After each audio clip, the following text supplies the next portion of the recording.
সুদীপ্তবাবু, আপনার কাছ থেকে শুরু করি। যে মুড দেখে এসছে আজকে প্রধানমন্ত্রী সভা, নিজে গিয়েছিলেন, চক্ষু কর্ণের কোনো বিবাদ রাখতে চাই, আর যে ভাষায় গর্জে উঠেছেন মহিলারা, শুধু তো সন্দেশখালী থেকে আসেনি, বাংলা জুড়ে এই মুড যদি বজায় থাকে তাহলে আপনাদের কিন্তু ঘোর দুর্দিন সুদীপ্তবাবু, রাজনৈতিকভাবে ঘোর দুর্দিন। আমার মনে হচ্ছে মোদির পরিবারের শাসন কায়েম হলে মমতার পরিবারের শাসন শেষ।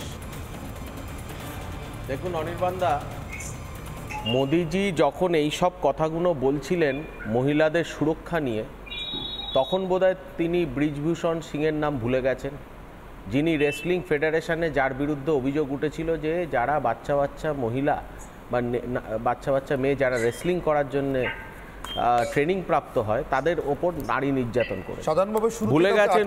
একটাই কথা জিজ্ঞাসা করবো সুদীপ্তবাবু, ব্রিজভূষণ শরণ সিংকে বলছি, ব্রিজভূষণ শরণ সিংকে কোন রাজ্যের পুলিশ কোর্ট অর্ডার হয়ে যাওয়ার পর নিজেদের হেফাজতে রেখে দিয়েছিল?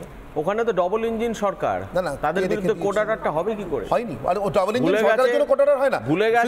শুধু এক মিনিট, আপনি বোধহয় বুঝতে পারলেন আপনি কি বললেন। আপনি আদালত অবমাননা হয় এমন একটি কথা বললেন। হ্যাঁ, ডাবল ইঞ্জিন সরকারের জন্য কোর্ট অর্ডার হয় না। কোর্ট অর্ডার মানে কি? কোর্ট অর্ডার আপনাদের আগে বিচারপতিকে দেখছি আপনারা সেই রেজিগনেশন করে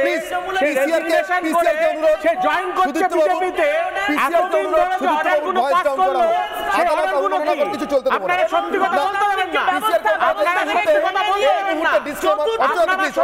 বলতে পারেন না। লেট মি ক্লারিফাই না, বলতে দেব না। আদালতকে অবমাননা করার কিছু বলতে দেব না। করেছেন আগে ক্ষমা চান, আগে ক্ষমা চান। মর্জি মতো ক্ষমা না চাইলে বলতে দেব না, ক্ষমা না চাইলে বলতে দেব না। যেখানে ডবল ইঞ্জিন মর্জি মতো সরকার চলে, পিসিআর কে অনুরোধ, শুধু ভয়েস নয়, সুদীপ্ত বাবুকে ফ্রেম থেকে সরানো হোক। আমার পিসিআর সহকর্মীদের অনুরোধ, সুদীপ্ত বাবুকে না ফ্রেম থেকে আউট, আপনি বসুন, আপনি আমার অতিথি, আপনি কোথাও যাবেন না। আপনি আদালতকে অবমাননা করে কিছু বলতে পারবেন না। আমি আপনাকে উঠতে বলবো না, আদালতকে অবমাননা করে কিছু বলতে দেবো না। নীলাদ্রিবাবুর কাছে আসবো। নীলাদ্রি ভট্টাচার্য আইনজীবী এবং তৃণমূল সমর্থক। নীলাদ্রিবাবু, আপনার কাছ থেকে আশা করি আদালতের অবমাননা সংক্রান্ত কোনো মন্তব্য পাবো না। আপনি বোধহয় এতটা ননসেন্স নন। আপনার আরেক সহকর্মী যিনি এখানে বসেছিলেন, সুদীপ্ত সরকার, তৃণমূল সমর্থক, যিনি আদালতকে অবমাননা করতে না দেওয়ার জন্য এই ডিবেটটা ছেড়ে চলে গেলেন, অদ্ভুত আজব একটা দাবি নিয়ে উপস্থিত হয়েছিলেন। নীলাদ্রিবাবু, আপনার কাছ থেকে আমি উত্তর চাই। বারাসতের সভার যে মুড দেখেছি আজকে, যা দেখে প্রধানমন্ত্রী বলেছেন আপনারা আমার পরিবার নতুন করে আর কোথায় প্রয়োজন আছে? এই পরিবার জাগলে, এই পরিবার যেরকম জেগেছে বলে মনে হচ্ছে, তারপরে আর মমতার পরিবারের শাসনের কোনো অস্তিত্ব থাকবে বাংলায়? দেখুন, প্রধানমন্ত্রী যেটা আজকে বলেছেন, উনি 3 দিন আগেও বলেছিলেন যে entire country is my family. ঠিক আছে, ভেরি গুড। প্রাইম মিনিস্টার তো he is as much as আমার প্রধানমন্ত্রী যেন আপনার প্রধানমন্ত্রী। কিন্তু মমতা থাকবে কি থাকবে না এটা তো ব্যালট বক্সে ডিসাইড হবে, এটা পাবলিক ডিসাইড করবে, জনগণ ডিসাইড করবে। সেটা যখন হবে তখন দেখা যাবে। যদি তৃণমূলের কাজ পাবলিকের পছন্দ না হয়, তাহলে এটাই তো আমাদের কনস্টিটিউশনের মজা, যে every 5 years we have to go back to the people. আপনাকে লোকের সামনে আবার ফিরে যেতে হবে। রিপোর্ট কার্ডটা আপনার কিন্তু 5 বছরের জনগণই দেবে। তো দেখা যায় ইলেকশন হোক, ইলেকশন যখন হবে, ফ্রি অ্যান্ড ফেয়ার ইলেকশন তো হয় আমাদের দেশে, ফ্রি অ্যান্ড ফেয়ার ইলেকশন যখন হবে তখন দেখা যাবে। তার জন্য ইলেকশন কমিশন আছে, করে দেখুন যেটা হয়। যদি পাবলিকের মনে হয় যে রাখবে না মমতাকে, তাহলে রাখবে না। যদি মনে হয় রাখবে, তাহলে রাখবে। একজন তৃণমূল সমর্থক হিসেবে আপনার কি মনে হচ্ছে, মমতা বন্দ্যোপাধ্যায়ের পরিবারের শাসন যা কার্যত চলছে তৃণমূলের শাসনের নামে বাংলায়, সেটা রাখতে মানুষ বেশি আগ্রহী, নাকি মোদি যাকে নিজের পরিবার বলছেন, অর্থাৎ মানুষের নিজের শাসন, সেটা চালু করতে বেশি আগ্রহী? সেই প্রশ্নটা জনগণ দিতে পারবে। সেটা I am not the right person to give you that. মানে আপনিও কমিট করতে চাইছেন না? জনগণ দিতে পারবে। আজকে সবার মুড দেখার পর আপনিও কমিট করতে চাইছেন না? আপনি না নীলাদ্রিবাবুকে এত নন কমিটিং মুডে আমি কম দেখেছি।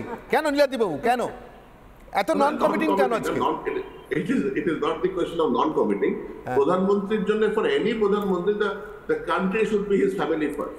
না, আমি প্রধানমন্ত্রীর প্রতি আপনার যে সম্মানবোধ, শ্রদ্ধা, আমি নিশ্চিতভাবে সেটাকে কুর্নিশ করছি। বিশেষ করে আমাদের আজকের বাংলায় যে কুরুচিকর ভাষা এবং আক্রমণ আমরা দেখে থাকি, আমি সেটার জন্য বলছি। আমি বলছি যে আপনার কোনো কন্টেনশন নেই। আপনার মনে হচ্ছে না যে নরেন্দ্র মোদীর পরিবারের যে দাবিটা নরেন্দ্র মোদী করছেন, যে তার পরিবার মমতার পরিবারকে শাসন থেকে সরিয়ে দেবে, এই দাবিটার মধ্যে কোনো ভুল থাকতে পারে আপনার মনে হচ্ছে? না, এখানে অনেক বড় ডিসটিংশন করতে হবে।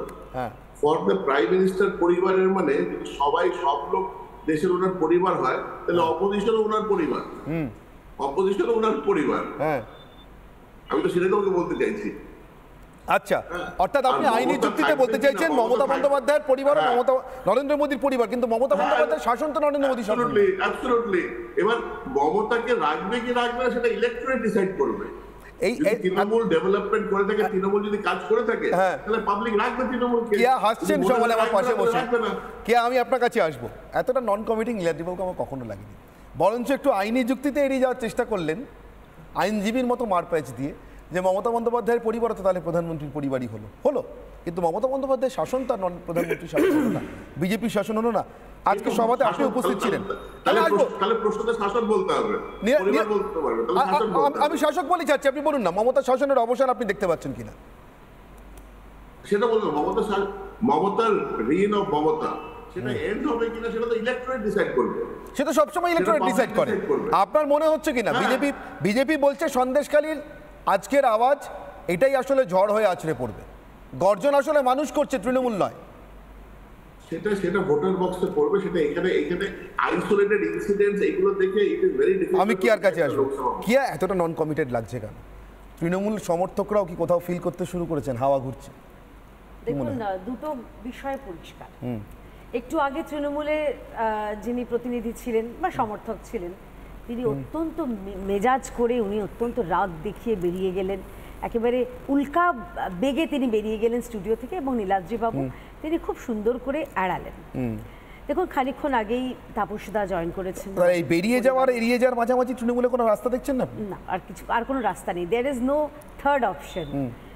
এক বেরিয়ে যাওয়া, না হলে এড়িয়ে যাওয়া।